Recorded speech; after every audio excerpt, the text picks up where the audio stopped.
네, 에베소서 강의 31번째 시간이고요. 교회를 위한 바울의 기도로는 7번째 시간입니다. 제목은 우리가 구하거나 생각한 것보다 더 넘치는 은혜를 주시는 하나님이라는 제목으로 하나님 말씀 우리가 함께 나누도록 하겠습니다. 바울의 기도를 살펴보고 있는데요. 지난 시간에 우리가 함께 나눴던 내용은 하나님의 충만하심으로 우리를 채워주옵소서. 아마 우리가 기도할 수 있는 것 중에 가장 높은 수준의 기도가 아닐까 그렇게 생각이 되어집니다. 하나님의 충만하심으로 우리를 충만케 하여 주옵소서. 하나님의 충만하심이 어떤 것이 있습니까?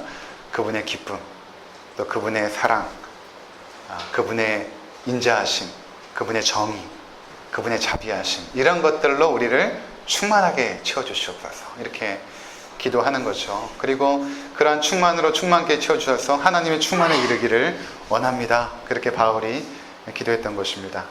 이거보다 더 우리에게 강력하고 위대한 기도는 없을 것입니다. 하나님의 충만함이 이르도록 우리 인도하옵소서. 그런 아름다운 기도가 되는 것이죠. 이제 오늘은 마지막입니다. 이제 기도를 다 마치고 나서 이제 바울이 하나님을 찬송하는 내용, 이것을 신학자들은 송영이다 이렇게 말하는데, 찬송의 내용, 하나님을 영화롭게 하는 그 찬송의 내용을 우리가 함께 살펴보도록 하겠습니다. 첫 번째로 우리가 함께 나눌 것은 기도와 찬양은 함께 간다라는 것입니다. 기도와 찬양은 함께 간다. 우리가 함께 나눴던 내용은 하나님을 영화롭게 하는 그 찬송의 내용이거든요. 기도의 내용이 아닙니다. 하나님을 찬양하는 내용입니다. 우리 가운데 역사하신 능력대로 우리가 구하거나 생각하는 모든 것에 넘치도록 능히 하시는 그 하나님께 교회와 예수 안에서 영광이 대대로 영원하기를 원합니다. 그렇게 하나님을 찬양하는 그런 내용이죠. 우리가 생각할 때 기도라는 것은 우리의 간구들을 쭉 하나님 앞에 아뢰는 것이다 이렇게 생각할지 모르지만, 성경에서의 기도는 하나님을 찬양하는 것도 기도의 내용에 포함되어지는 것입니다. 그러니까 기도라는 그 시간이 단순히 우리가 간구할 기도 제목들을 쭉 나열하는 것이 아니라 우리 가운데 역사하신 그 하나님을 우리가 묵상하고, 그리고 그 믿음 가운데서 하나님을 고백하고 찬양하고 높여드리고, 물론 이 본문에 나와 있는 이 찬송이 곡조가 붙은 찬송은 아니지만 우리 입술을 통하여 하나님을 높여드리는 것입니다. 하나님 영광 받아 주옵소서. 나의 삶을 역사하신 그 하나님 영광 받아 주옵소서. 이렇게 찬송하는 것도 기도에 포함되어진다라는 것입니다. 그러니까 이 부분을 우리가 앞으로 여러분들이 기도의 자리 가운데 적용하셨으면 좋을 것 같아요. 기도의 자리에 나왔을 때 사실 간구하다 보면 그 간구의 내용들이 길진 않습니다. 저도 저와 제 가족들 위해서 기도하다 보면 한 10분 이상 가지 않거든요. 뻔한 것들이에요. 이제 간구의 내용들이. 근데 우리 성도님들을 위하여 기도하니까 이제 시간들이 좀 많이 필요한 것이죠. 근데 그것이 아니라 이 기도의 시간에 물론 급하고 중요한 것들을 기도해야겠지만 우리 가운데 역사하신 그 하나님을 묵상하는 것입니다. 그 기도의 시간에 내 삶을 어떻게 하나님께서 인도해 가셨는가, 그것을 묵상하고 그 가운데서 그 감사와 그 하나님의 영광을 마음에 담아서 하나님을 높여드릴 때 그것이 아름다운 기도에 포함이 되어진다라는 것입니다. 예수님께서도 기도를 가르쳐 주실 때 이렇게 가르쳐 주셨어요. 너희는 이렇게 기도하라. 이것을 기도하라가 아니라 이렇게 기도하라 라고 기도의 방법을 가르쳐 주시면서 처음 시작이 이것입니다. 하늘에 계신 우리 아버지, 이름이 거룩히 여김을 받으시옵소서. 이것을 우리가 간구의 내용으로 생각할 수도 있지만 이것은 하나님을 찬양하는 것이죠. 하나님의 이름이 높임을 받으옵소서. 그 거룩한 이름이 높임을 받으옵소서. 이렇게 하나님을 높이면서 기도를 시작하는 것입니다. 그리고 마칠 때도 마찬가지죠. 나라와 권세와 영광이 아버지께 영원히 있사옵나이다. 이것도 간구가 아닙니다. 하나님을 찬양하는 것입니다. 원래 예수님께서 가르쳐 주신 그 주기도문에는 나라와 권세와 영광이 아버지께 영원히 있사옵나이다 라는 기도문은 없었어요. 그런데 우리 믿음의 선배들이 예수님께 기도를 듣고 배워가지고 그 주기도문을 예배 가운데 또 때마다 시마다 그 주기도문을 암송을 하는데 맨 마지막에 그냥 우리의 간구를 다 나열해 놓고 끝나니까 이건 너무 이상한 거예요. 처음에 하나님을 우리가 영화롭게 찬양하면서 기도를 시작했던 것처럼 이 기도의 마지막도 우리가 하나님을 찬양해야 되지 않겠는가 라고 하여서 우리 사도들부터 그 나라와 권세와 영광이 아버지께 영원히 있습니다 라는 그 대목을 붙인 것입니다. 그래서 성경에 우리 사도들이 그 부분을 삽입해서 집어넣은 것이죠. 너무나 잘한 것입니다. 우리의 믿음의 선배들, 우리 사도들께서 이 부분을 주기도문에 잘 연결을 시켜서 우리가 마지막에 하나님을 찬양하면서 기도를 마칠 수 있도록 그렇게 해주신 것입니다. 그래서 여러분들, 우리가 기도할 때에 찬양을 해야 되는 것입니다. 하나님을 높여드리고 하나님을 영광스럽게 우리 입술을 통하여 높여드리는 것이 굉장히 중요하다는 것입니다. 자, 그런데 잘 보시면 그 하나님을 높여드리는데 그냥 하나님 영광 받아소서라고 높여드리는 것이 아니라 그 하나님이 어떠한 분이신가를 먼저 언급을 하는 것입니다. 그 하나님이 어떤 분이셨는가? 바울이 그동안 믿음의 여정 속에서 자신이 체험한 그 하나님이 어떠한 분이셨는가를 그가 기억하다 보니까 가장 함축적으로 그 하나님의 은혜를 말할 수 있는 것이 이거였습니다. 무엇인가 하면 20절의 내용인 것입니다. 20절 우리 한번 함께 읽도록 하겠습니다. 하나님이 어떠한 분이신가 함께 읽습니다. 시작. 우리 가운데서 역사하시는 능력대로 우리가 구하거나 생각하는 모든 것에 더 넘치도록 능히 하실 이에게. 아멘. 자, 하나님이 어떠한 분이신가에 대해서 바울이 먼저 언급을 하죠. 여러 가지 것이 있지만 그의 삶 가운데서 자신이 그 체험한 그 하나님을 그가 이렇게 고백하고 싶었던 것입니다. 그것은 무엇인가 하면 우리 가운데서 역사하시는 능력대로 우리가 구하거나 생각하는 모든 것에 더 넘치도록 능히 하신 그 하나님, 이렇게 고백하고 있었던 것입니다. 참 놀라운 고백이거든요. 참 놀라운 고백입니다. 전 어릴 적부터 어른들로부터 야, 너는 참 복이 많다, 이런 얘기를 많이 들었거든요. 지영아, 넌 참 복이 많다. 이게 무슨 말인지 몰랐어요. 참 복이 많다라고 이야기를 하시는데 내가 왜 복이 많을까 생각을 해보았습니다. 이렇게 자라면서 여러 가지 경험들을 많이 했는데 그것은 처음에는 그런 의식이 없다가 이제 나중에 청소년기가 되어서 깨달은 것입니다. 무엇인가 하면 제가 머릿속에 생각한 것들이 현실로 이루어지는 것입니다. 예를 들어서 저 물건이 꼭 나에게 있었으면 좋겠다라고 생각을 했는데 그것이 어떠한 경로를 통해서 나에게 주어지는 거예요. 내가 참 이것은 먹고 싶다라고 생각했던 것들을 어느 순간 먹게 되는, 여러분은 뭐 일반적일지 모르지만 굉장히 놀라운 일들을 이제 경험하기 시작합니다. 나중에 제가 커서도 마찬가지로 내가 생각한 것들을 하나님께서 이렇게 이루어주시는가. 내가 간구하지도 않았는데 그냥 생각으로 마음에 품고 있었는데 어떻게 이런 나의 마음의 생각도 하나님께서 이렇게 이루어주시지? 라는 것들을 경험을 합니다. 그래서 내가 복이 많은가 보다. 그리고 이제 교회를 2015년도에 저희 집에서 개척을 하고 청년 2명과 개척을 하고 여기까지 오는 동안 제가 제일 많이 들은 말이 뭐냐면 목사님은 참 복이 많으세요 라는 말입니다. 지금도 여전히 듣고 있습니다. 목사님은 참 복이 많으세요. 정말 그런 것 같아요. 여러분은 모르시겠지만 제가 아내랑 가끔씩 차를 타고 가다가 어떤 이야기를 했냐면 난 그분하고 같이 꼭 신앙생활 했으면 좋겠어 라는 분들이 계셨어요.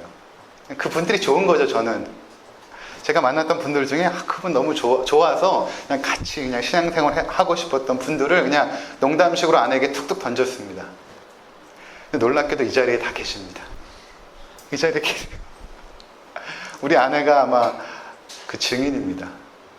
근데 그 당시에 제가 이렇게 농담식으로 이렇게 말을 뱉었을 때는 사실은 절대 이루어질 수 없는 상황이었어요.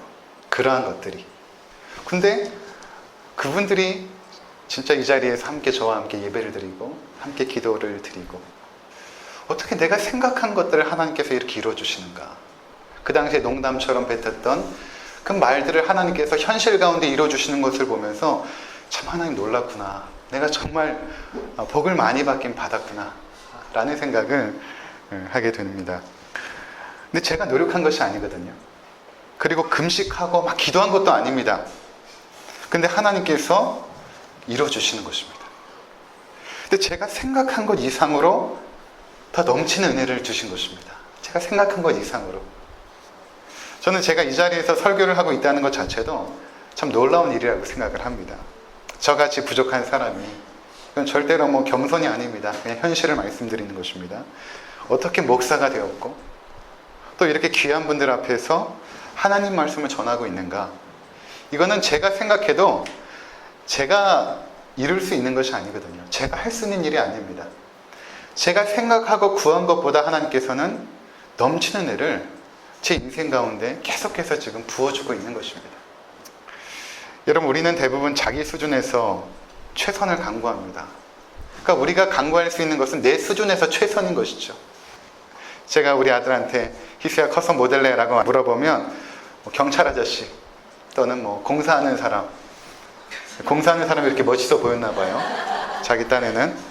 또는 뭐 사범님, 태권도를 요새 배우니까. 또 이제 놀이 선생님이 와서 이제 태권도장에서 놀이를 가르쳐 주니까 놀이 선생님. 그러니까 자기 수준에서 최고로 될 수 있는 존재가 그것입니다. 자기 수준에서는. 만약 제가 희수한테 100만 원짜리 수표 한 장과 스티커북을 놓고 너 뭐 구할래? 너 뭐 가질래? 이러면 분명히 우리 아들은 스티커북을 달라고 할 것입니다. 100만 원의 가치를 아직 모르는 것이죠. 그러니까 우리가 볼 수 있는 것, 우리가 간구할 수 있는 수준은 지금 내 현실 속에서 가장 최선이죠. 그런 것입니다. 만약 여러분 우리가 최선이라고 구한 것을 하나님께서 늘 신실하게 응답하셨다면, 내가 최선이라고 생각하는 것을 하나님께서 늘 신실하게 응답하셨다면 내 삶의 수준은 내 지혜와 경험의 한계를 벗어나지 못했을 것입니다. 그런데 우리 하나님은 어떠셨습니까? 우리가 구하거나 생각하는 모든 것에 더 넘치는 은혜를 주신 것입니다. 내가 구하거나 생각한 것 이상으로 넘치는 은혜를 주신 것입니다.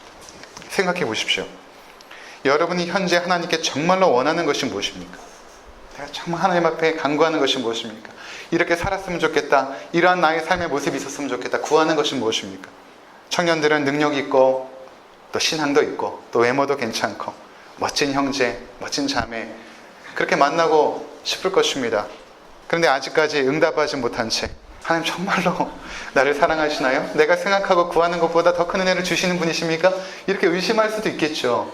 우리 성도님들 가운데 현재 닥친 여러 가지 어려움들 속에서 계속해서 기도하지만 응답되지 않은 그 상황 속에서 과연 하나님은 내가 구하거나 생각하는 것보다 넘치는 은혜를 과연 주고 계시는가?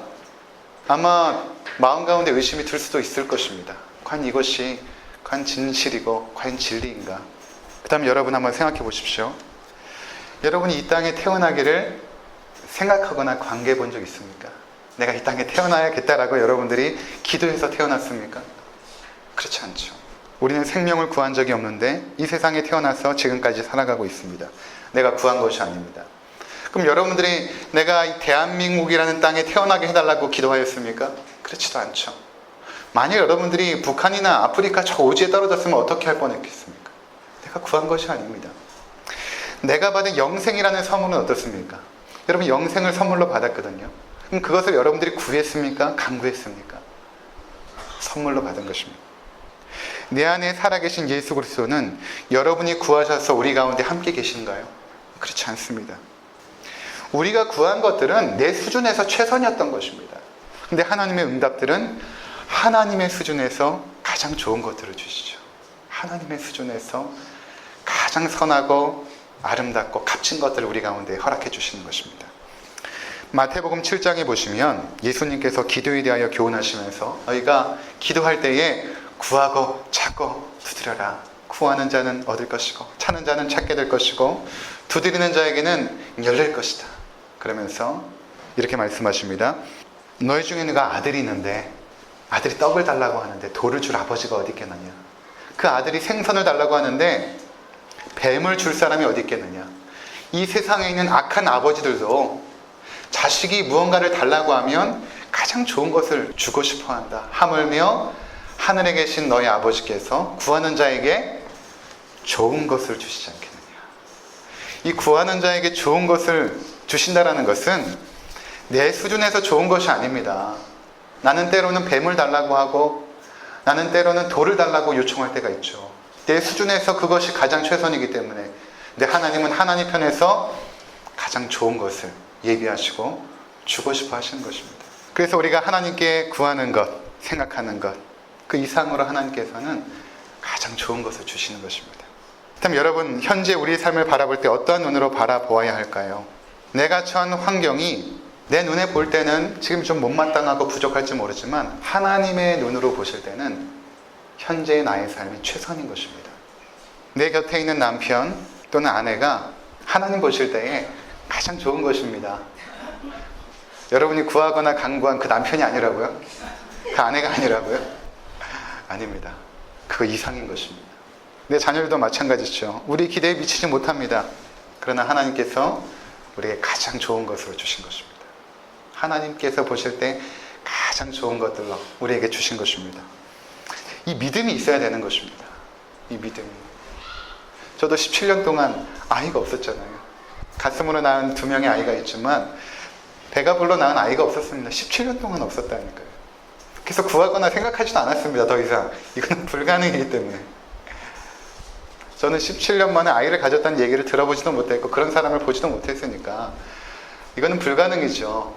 근데 하나님께서 저희 아내 가운데 생명을 허락해 주셨습니다. 이제 9주차가 되어가네요. 그러니까 이거는 제가 구하거나 생각하는 것 이상이죠. 근데 그 속에서 하나님께서 뜻하신 하나님의 최선이 있었던 것입니다. 우리 가정 가운데 2 아이를 선물로 보내주시고 가슴으로 그 아이들을 품고 기도하게 하시고 양육하게 하시다가 이제 하나님의 작정한 때가 되어서 이제는 저희 아내에게 생명을 허락해 주신 것이죠. 이것을 통해서 체험적으로 깨닫는 것이 무엇인가? 내가 구하거나 생각한 것보다 하나님은 그 이상의 것들을 행하시는구나. 그 믿음이 있을 때에 우리 가운데 터져 나오는 것이 감사고 찬양인 것입니다. 그 믿음이 있을 때. 세상의 기준과 잣대로 우리의 삶을 평가하면 안 됩니다. 하나님의 기준은 우리와 다르거든요. 하나님의 보시는 것은 우리와 다릅니다. 우리는 지금 다른 사람, 현재 세상에 살아가고 있는 사람들과 비교하여서 뭔가를 판단하고 결정을 하는데 하나님의 시각은 전혀 다르거든요. 우리는 외모를 보지만 하나님은 마음의 중심을 보거든요. 그러니까 하나님은 어떻게든 우리의 중심이 하나님께로 향할 수 있는 가장 최선의 길로 인도하시는 것입니다. 그러한 길이 무엇인가를 하나님께서 가장 잘 아시고 우리의 삶을 인도하시는 그 결과가 현재의 나의 삶의 모습이라는 것입니다. 바울은 지금 감옥에 있으면서 이 편지를 쓰고 있습니다. 자유의 몸이 아닙니다. 근데 이제 얼마 후면은 이제 죽임을 당합니다. 목배임을 당하여 죽음에 이르게 됩니다. 근데 그가 자신이 살아온 삶의 인생을 돌이켜보니까 그가 기도 가운데 하나님 앞에 고백할 수 없는 그 고백이 무엇인가 하면 내가 지금까지 살아오면서 나는 하나님 앞에 간구도 하였고 여러 가지 이루어졌으면 하는 그 생각들도 있었는데 하나님은 그것보다 넘치는 은혜를 주신 하나님이십니다. 그것을 그가 절절하게 고백하고 있는 것입니다. 그것을 그가 어떻게 이렇게 찬양으로 고백할 수 있었는가? 감옥에 있으면서 어떻게 이것을 고백할 수 있었는가? 전에 말씀드린 것처럼 바울이 로마 감옥에 갇혀 있으면서 그가 현재 현실을 구하거나 기대하지 않았겠죠. 근데 그는 로마의 감옥에 갇힌 것입니다. 근데 그가 무엇을 생각했냐면 하나님의 복음은 내가 비록 로마 감옥에 갇혀 있지만 계속해서 그 복음이 막힘없이 전파될 것이다. 그는 믿었던 것입니다. 왜냐하면 시위대 뜰 안에 있는 가이사 황제의 그 로마의 사람들이 그에게 와서 복음을 듣는 역사들이 생겨났습니다. 즉 로마 심장부 안에서 활동하고 있는 아주 중요한 직책의 사람들이 감옥에 와서 바울에게 복음을 듣게 됩니다. 그리고 나중에 여러분들이 빌립보 섬의 마지막이나 또 로마서 뒷부분에 보면 가이사의 집 사람들이 몇몇이 자기에게 복음을 듣고 그들도 여러분에게 문안 인사를 드립니다 라는 대목들이 있지 않습니까? 그러니까 바울은 그것을 생각한 것입니다. 비록 나는 갇혀있지만 하나님의 놀라운 역사들은 내가 생각하고 기대한 것 이상으로 지금 펼쳐지고 있다는 것을 그는 믿었던 것입니다. 그가 왜 이런 믿음이 있었는가? 이미 그가 빌립보의 복음을 전할 때 그가 원래는 아시아의 복음을 전하러 가고 있었는데 마게도냐에서 한 사람이 손짓하여 이쪽으로 오라는 환상을 밤에 받게 되죠. 성령께서 그에게 환상을 보여주십니다. 그래서 아시아로 복음을 전하려고 했던 그 길을 접고 돌려서 마게도냐 땅으로 딱 향하는데 첫 번째 만난 도시가 빌립보 땅입니다. 하나님의 뜻대로 빌립보 땅에 들어가서 복음을 전합니다. 그런데 거기 귀신 들린 여자가 있어서 귀신을 내어 쫓는데 이 귀신 들린 여자가 어떤 여자였냐면 막 점을 치고 하면서 사람들에게 돈을 받았던 사람이죠. 그리고 그 주인이 있었던 것입니다. 근데 귀신이 내어 쫓김을 당하니까 더 이상 점을 치지 못하고 하니까 그 주인이 이 바울과 복음을 전하는 일행을 고소하여서 그들이 심하게 매를 맞고 빌립보 감옥에 갇힌 것입니다. 저들이 이상한 것을 전하고 있다. 이상한 내용을 전하여서 사람들의 마음을 혼란스럽게 하고 있다라는 것을 고소 내용으로 해서 바울이 빌립보 감옥에 갇힙니다. 그러면 생각해 보세요. 하나님께서 아시아로 가던 길을 막고 마게도냐 땅으로 향하라 했던 것이 하나님의 분명한 뜻이었는데 그럼 하나님의 뜻이었다면 형통한 길로 걸어가야 되는데 형통한 길이 아니라 복음의 길이 막혀버린 것입니다. 두드러 맞고 감옥에 갇힌 것이죠. 근데 바울은 거기서 낙심하지 않습니다. 하나님을 원망하지 않습니다. 바울이 그 감옥에, 캄캄한 감옥에 갇혀서 무엇을 하냐면 앞에 있는 실라와 함께 하나님을 찬송하기 시작합니다. 그 성경에서는 이렇게 표현하죠. 사도행전에 나와 있는데 그들이 찬송하니까 그 곁에 있었던 죄수들이 그들의 찬송을 듣더라. 그 어두컴컴한 그 감옥에서 아무런 소망 없이 갇혀 있었던 그 죄수들이 바울과 실라의 찬송 소리를 듣고 있는 것입니다. 어떻게 감옥에서 그가 찬송할 수 있었는가? 그것은 자신의 기대와 생각과는 현실이 다르게 전개되고 있지만 하나님은 그 이상으로 무언가 놀라운 역사들을 이루어가고 있음을 믿었던 것입니다. 그가 믿었던 거예요. 믿음이 없으면 찬송할 수 없거든요. 이 믿음이 없으면 하나님께 감사할 수 없습니다. 근데 그 어려운 상황 속에서 그는 찬송하였던 것입니다. 찬송하니까 갑자기 지진이 나고 옥문이 열리죠. 그리고 그들을 묶었던 모든 것들이 풀어집니다. 간수장이 이 사실을 확인하고 자결하여 죽이려고 합니다. 왜냐하면 그 죄수들이 결국에는 도망가게 되면 그 책임을 간수가 묻기 때문에 그런 것이죠.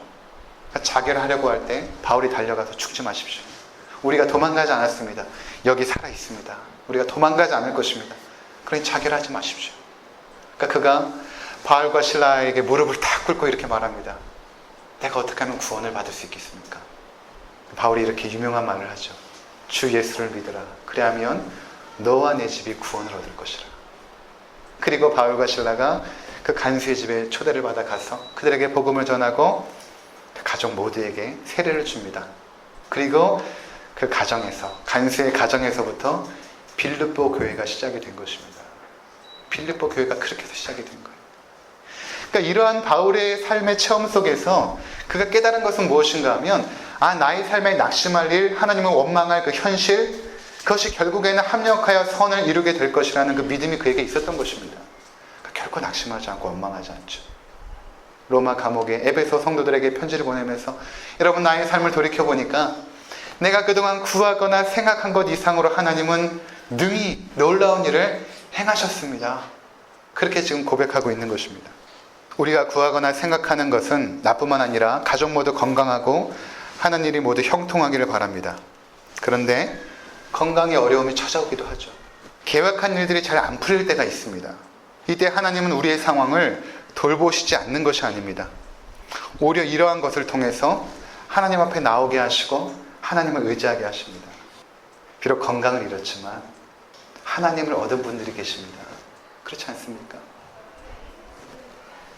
사업에는 실패했을지 모르지만 예수 그리스도를 마음에 영접하여서 천국의 삶을 사시는 분들이 계십니다.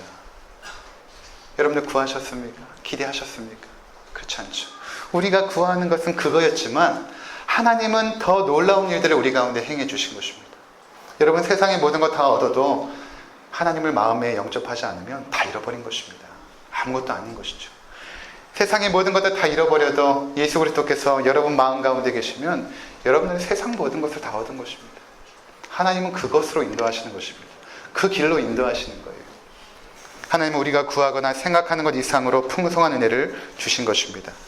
하나님은 모든 것을 합력하여 선을 이루십니다. 우리가 생각하는 선이 아니라 하나님 보실 때 가장 아름다운 선하심으로 우리의 삶을 끌어가신다라는 것입니다. 기도의 자리에서 우리가 그 하나님을 기억해야 하는 것입니다. 단지 우리의 간구함을 나열하고 끝나는 것이 아니라 내 삶 속에서 하나님께서 그동안 어떻게 역사하셨는가 여러분들이 기억하고 그 하나님 앞에 찬송해야 되는 것입니다. 마지막으로 그러면 그 하나님을 어떻게 찬송하는가? 내가 구하거나 내가 생각한 이상으로 능히하신 그 하나님을 어떻게 찬송하는가? 21절 우리 함께 보시겠습니다. 에베소서 2장 3장 21절 교회 안에서와 영광이 대대로 영원하기를 원하노라. 아멘. 네, 교회 안에서와 그리스도 예수 안에서 영광이 대대로 영원 무궁하기를 원하노라. 아멘. 하나님의 영광이 영원합니다. 하나님의 영광이 영원합니다. 하나님의 영광을 제가 설명을 해드렸죠. 영광이라는 것은 원어로 독사인데 이것은 하나님의 성품, 그분의 능력 이러한 것들이 피조 세계 가운데 나타났을 때 우리가 그분의 영광이 나타났다 말하지 않습니까? 하나님의 그 사랑, 하나님의 기쁨, 자비, 인내하심, 그 은혜, 그 능력 그것들이 피조 만물 가운데 드러날 때 하나님 영광 받아 주옵소서 이렇게 우리가 하나님을 찬양하지 않습니까? 근데 그 하나님의 영광이 어디에 나타나는가? 교회 안에서와 그리스도 예수 안에서 나타난다는 것입니다. 교회 안에서와 그리스도 예수 안에서 하나님의 영광을 받으옵소서 기도하는 것이죠. 그러니까 하나님께서는 교회를 굉장히 영광스럽게 보시는 것입니다. 교회와 예수 그리스도는 분리할 수 없거든요. 왜냐하면 예수 그리스도는 교회의 머리시기 때문에 그렇습니다. 예수 그리스도와 교회는 하나로 연합이 되어졌습니다. 그래서 하나님은 교회를 보실 때에 굉장히 영광스럽게 보는 것입니다. 하나님께서 교회를 얼마나 사랑하시는가, 그 예수 그리스도를 교회를 위하여 주시기까지 교회를 사랑하십니다. 그래서 여러분들 교회를 사랑하셔야 돼요. 교회를 사랑하셔야 됩니다. 비록 이 땅에 있는 교회가 온전하지 못하고 때로는 우리의 마음을 아프게 하는 여러 가지 일들이 우리 가운데 보여지기도 하지만, 우리를 실망시키기도 하고 낙심하기도 하지만, 하나님은 결코 교회를 포기하지 않으시거든요. 왜냐하면 예수 그리스도의 피값으로 사셨기 때문에 그렇습니다. 교회를 정죄하게 여기세요. 교회를 굉장히 사랑하십니다. 그리고 교회를 통하여 하나님은 영광을 받기 원하십니다. 하나님이 영광을 받을 수 있는 유일한 길이 교회이기 때문에 그렇습니다. 여러분, 하나님의 영광을 우리가 어디서 보겠습니까? 물론 자연 만물을 통하여 하나님의 영광이 보여지기도 하죠.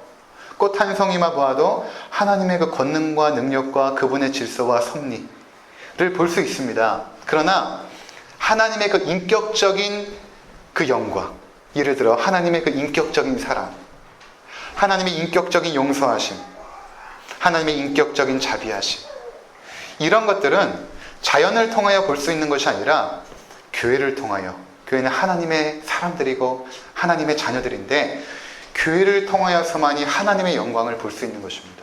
그래서 예수님께서 마태복음 5장 6장에 쭉 흘러가면서 말씀하시기를, 너희가 너희를 사랑하는 사람만 사랑하면 그것이 무슨 사랑이냐?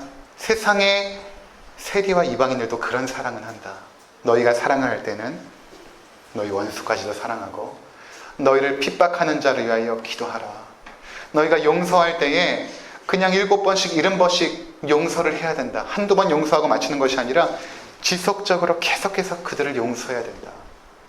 너희가 오른뺨을 치는 자에게는 왼뺨을 내밀 수 있는 그런 마음의 넉넉함과 그들의 긍휼함과 자비함으로 바라볼 수 있는 그런 마음이 있어야 된다. 그것이 하나님의 온전하십니다. 이렇게 예수님께서 말씀하십니다. 만일 교회가 이러한 모습을 세상 가운데 드러내지 않는다면 세상이 과연 어디에서 하나님의 영광을 보겠습니까? 원수를 사랑하는 그 사랑을 교회를 통하여서 보지 않는다면 세상 사람들이 과연 하나님의 사랑을 어디에서 발견할 수 있겠습니까? 교회밖에 없거든요. 그래서 우리는 교회를 위하여 기도해야 되는 것입니다. 비록 연약하고 부족하고 허물도 많고 실수도 많이 하지만 하나님 그 교회를 끝까지 붙잡고 교회를 통하여 영광을 받기를 원하시는 것입니다. 교회가 우리들 아닙니까? 우리가 모였을 때 뭐 온전한 사람이 모인 것이 아니죠. 다 죄인이고 허물 많고 연약한 사람이 모였기에 이 가운데 갈등도 있고 실망스러운 일도 생기고 낙심하는 일도 있습니다. 없을 수가 없습니다. 근데 허물은 덮고 연약함은 위하여 기도해주고, 여러분들이 앞에 있는 목사 겉으로 볼 때는 멀쩡해 보이지만 얼마만큼 연약하고 허물이 많은지 모릅니다. 근데 그거 볼 때마다 우리 목사 왜 저래? 라는 것이 아니라 위하여 여러분 기도해 주시고, 부족한 부분들이 있다면 여러분들이 빈자리를 채워주시고, 또 우리 성도들 가운데 함께 모여서 교제하시다 보면 가까워질수록 때로는 실망스러운 일들도 생길 수 있죠. 갈등이 있고 싸울 수도 있어요.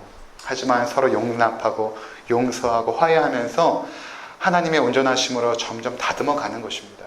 우리가 부부도 평생 싸우는데 교회 안에서 싸우지 않으면 이상한 것이죠. 갈등이 있을 수 있습니다. 다시 용납하고 회복이 되어지는 공동체가 되어야 되는 것입니다. 그럴 때 하나님께서 교회 안에서와 그리스도 예수 안에서 영광을 받기를 원하시는 것입니다. 교회 안에서와 그리스도 예수 안에서. 마태복음 5장 17절에 이렇게 말씀하십니다. 이같이 너희 빛이 사람 앞에 비치게 하여 그들로 너희 착한 행실을 보고 하늘에 계신 너희 아버지께 영광을 돌리게 하라. 이렇게 말씀하십니다. 너희 빛이 사람 앞에 비치게 하여. 우리가 무슨 빛이 있겠습니까? 우리는 발광체가 아니죠. 반사체입니다. 하나님의 영광의 빛을 우리가 받아서 하나님의 사랑을 받고 하나님의 용납하심 우리가 받고 하나님의 인자하심을 받아서 우리가 세상에서 사랑과 용납함과 인자함을 보일 때에 이것이 너희의 착한 행실이거든요. 내 안에서 일어나는 착한 행실이 아니라 은혜를 받음으로 나오는 착한 행실. 착한 행실을 보고 하늘에 계신 너희 아버지께 영광을 돌리게 하라. 이 하늘에 계신 너희 아버지께 영광을 돌리는 대상이 믿음의 사람들이 아닙니다. 세상 사람들입니다. 세상 사람들이 우리가 빛과 소금의 역할을 할 때에 저들이야말로 하나님의 영광을 나타내는 것이구나. 저들의 사랑을 보니까 하나님이 우리를 어떻게 사랑했는지를 내가 본다. 저들의 용납함의 그 은혜를 보니까 하나님이 우리를 어떻게 용납했는지를 내가 본다. 라고 하나님께 영광을 돌린다는 것입니다. 아무쪼록 이곳에 모이는 우리 모든 성도님들, 먼저는 그 하나님의 그 성품, 우리가 구하거나 생각한 것 이상으로 능히 하시는 하나님께 모든 찬양과 영광을 돌리시고 우리의 삶을 통하여 그 하나님의 영광을 나타내는 귀한 삶을 사시기를 주의 이름으로 축원을 드립니다. 기도하겠습니다.